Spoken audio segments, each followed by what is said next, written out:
All right, we just got here to the dealership. 6 months in the making, guys. Let's go look for this thing now.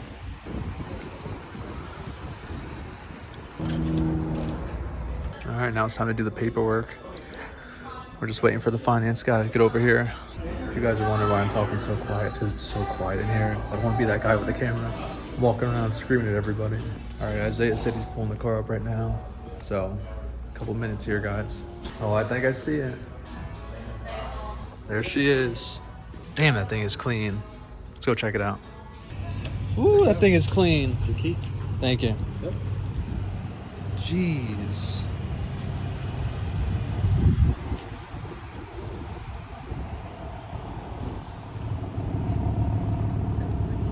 Looks so much better in person. Guys, check out this interior. Orange guts. All right, so we're all wrapped up with the paperwork. Now what we have to do is, I'm gonna take this thing to like a parking garage. That way you guys can see, you know, the interior, the exterior. I could go over all the features that I got. Let's get right to it. Let's go to a new location. Get out of everybody's hair here. I feel like it's so quiet here and I don't want to bother anybody, so I pulled up somewhere a little bit more quiet than the dealership. There was too much stuff going on there, so I couldn't really show the car the way I wanted to. But as you guys can see, here it is. My 2025 M3 X-Drive Competition. Like I said, I waited about 6 months for this car and it was definitely worth the wait. Just the couple minutes that I drove it to get here, this is by far the best car I've ever had. I mean, it doesn't even compare to other sports cars. So just to go over with you guys kind of how I spec'd it out. I got the gloss black wheels with the red brake calipers, Alpine white paint. We did the black Shadowline headlights over here. I didn't go for the assistant or the driving assistant package just because I'm gonna be driving this car. You know, I don't need it to drive me, right? If I'm spending all this money, I'm driving the car. So we did gloss black on the mirrors, carbon fiber roof, and we went with the orange interior. I think it's called a Kalami orange, something like that. But yeah, in person, this interior is absolutely amazing.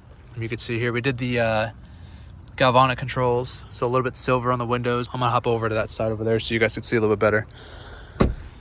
But even the back of this car, I mean, the way it comes, to be honest, I don't think I'm gonna change much. I'll probably just do like tints, lowering springs, and then maybe like exhaust or something simple. But I mean, yeah, you can see here, window switches, silver.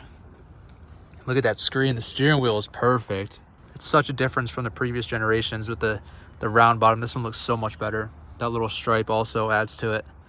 I'm still getting used to all the buttons and stuff. It's definitely a change coming from other cars.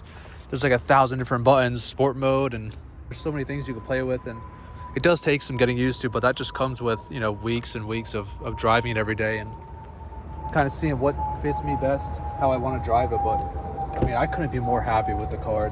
It's honestly the perfect spec. I know you guys are thinking I didn't get the carbon bucket seats. That's just because I'm gonna be driving the car every single day. I heard they're comfortable, but the ones that I sat in, I just can't get comfortable in the seats for some reason. I don't know if it's like my back or maybe I'm just being a bitch, but I think they still look fine. You know, with the orange interior, it definitely makes it pop a lot more. It's got the black details in it, so, you know, I'm not upset about it. Now, would I get the bucket seats if I could do it over again? Probably not. Probably not. I think just the way it is perfect. So this is the gloss white. They had the matte option, but in my opinion, the matte always looks dirty. And like I said, this thing is like a fishbowl. Damn. We definitely have to get tints ASAP. Pretty big exhaust tips. Look at that. That's not going to last long. We're going to switch that out pretty quick, but yeah, we definitely are getting tints. We're going to do 5% probably, and then probably 30 on the windshield. See how it goes. But and I know I'm broke. I didn't get the carbon pack. I just feel like the gloss black flows a lot better with this car, especially with the gloss black mirrors. The side parts are gloss black. It just looks a lot better rather than it being carbon. We'll see. Maybe we'll try it out in the future and put it on there and see what happens. But I waited 6 months for this car, and it honestly felt like 4 or 5 years. It took so long just to get this thing, and I was always tracking on the app. I was looking, you know, what ship it was coming from, what part of Germany, what port it's coming from, and it was definitely worth the wait. I mean, this thing is spotless. One thing that's pretty cool about this car is I had a 2015 M3, the F80 version, and it didn't have a park button. It was just like you put it into neutral and just shut it off, and it just went into park. But you can see they added a park button right here, which is definitely helpful. That's a huge plus right there. A lot of the DCT transmissions don't have that park button, so that's a huge plus right there. Man, I just can't get over the steering wheel. It looks so good. Even driving the car, you could tell a difference between the normal steering wheel and having the flat bottom. It just feels like it's not hitting your knees the whole time. It's out of your way and you can actually focus on driving. Let me know what you think about the new headlights. I'm gonna try to turn them on here for you guys. Yeah, so the 2025 M3s, they took out the DRLs, I think they were called. So now they just added like these two little lines in the headlights rather than the old version. Damn, look at that. Let me close the door so you guys can get a better look at it. Like I said, I think this spec is perfect. I mean, there's really nothing to change other than, you might add carbon ceramic brakes, but for the way I'm driving it, I just don't need all that stuff. I mean, it was a good option, but for the money, I'm just never going to use all that brake. I mean, I'm just going to be dailying this car and keeping it pretty basic. I mean, look at that thing. The front end is so wide on this. But yeah, we definitely have to get those tints no matter how many times I could say it. It's like a fishbowl.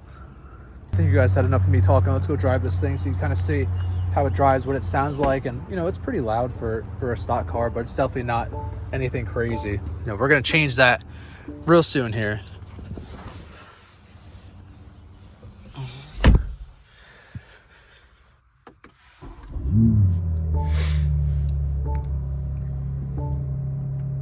We can't drive the car really hard up until we hit 1,000 miles because they have to do the braking mileage. You could just see all the different buttons I have to get used to. There's no like climate control in the center here. It's all on the screen. It definitely takes some getting used to all the different buttons and how to work everything, coming from other cars where there's like manual buttons. But enough talking, let's take this thing for a drive. I'll go here in M1, let the exhaust open up a little bit. I'm actually pretty surprised in the sound of the car from factory. I'm not saying it's anything crazy, but 99% of the cars stock are just so quiet with all the emission stuff.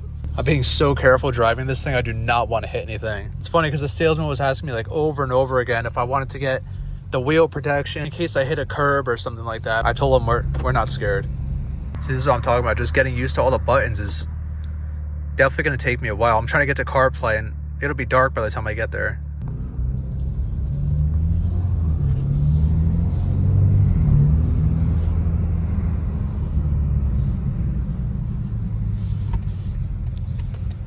Yeah, this car is the perfect daily between power, speed, and just overall driving experience. It's the perfect car in my opinion. Not sure if you guys could see it, but it's got the heads-up display there. It's crazy. It just doesn't feel like it's my car. Like I waited so long for this car. It just hasn't hit me yet that I actually bought this car and it's mine. But all it took was a little bit of hard work and it really did pay off, and I'm going to drive this thing every single day and get the most use out of it. I definitely want to know down below in the comments what you guys think of any modifications I should do to the car. Like, do you feel like I should do, keep it simple, like maybe downpipe and a tune and throw some tints on it, or should we go all out, throw a single turbo on it, straight pipe the thing and lower it, put on some big wheels? I mean, I'm still kind of deciding on what direction I want to go for the car, but I think this car is just so clean. It would just suck to ruin it with like, if you overbuild a car, it kind of just ruins the experience of driving it. The car is already fast as the way it comes.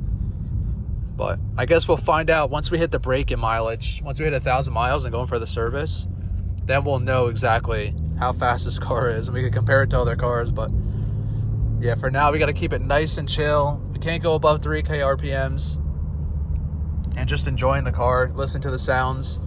Yeah, with that being said, I'm going to go ahead and enjoy the car a little bit. I'm going to stop by some family members' house and show them the car and just enjoy it for the next couple hours. Thank you guys for watching. We're going to post some content in the next couple of days, so make sure you hit that subscribe button. Comment down below any mods you want to see to this car. And like I said, this is just the beginning. So I will talk to you guys in the next video. Peace. I want you out of my bed.